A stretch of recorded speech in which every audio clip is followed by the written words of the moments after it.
essentially the backstory is this.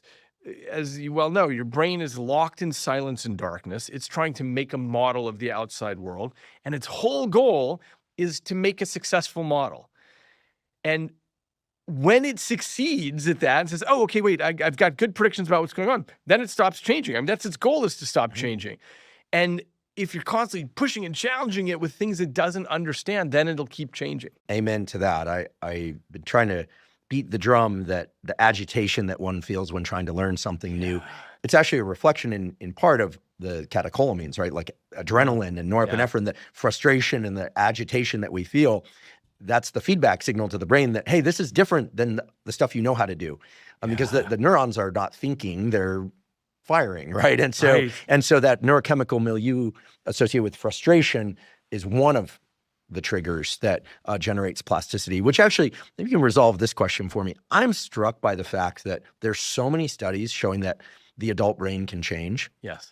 And some of the more interesting ones involve boosting the levels of some neuromodulator, dopamine or acetylcholine or norepinephrine or epinephrine, serotonin.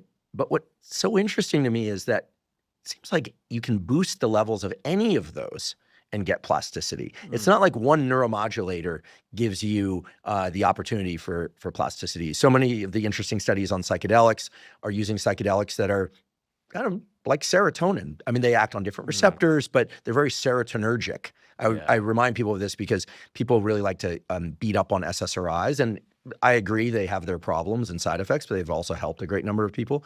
But whether it's SSRIs or it's psilocybin, they're both just tools for plasticity that drive serotonin, but we know you can amplify acetylcholine and get a window of plasticity. This is a speculative question, but why do you think it is that there's this sort of equipotential of neuromodulators where boosting any one of them can open plasticity or the window or the opportunity for plasticity? Okay, a few things on this. As you well know, all the neuromodulators exist in a dance with each other. And fundamentally, I think we're going to come to understand this in 50 years as sort of combination locks of things. And the way we keep looking at it in science currently is, here's acetylcholine, or here's serotonin, and so on. And it's probably not the right way to look at it. It's certainly not how the neurons are looking at it. Okay, that said, acetylcholine really feels to me like the main one involved in plasticity. When you are a baby, you've got acetylcholine going everywhere whenever you're trying to figure out the world, whenever something's not matching a prediction, and you've got acetylcholine going everywhere that says, hey, I got to figure out what just happened and how to link this with what I did and so on. As you get older, it's more like, a pointillist artist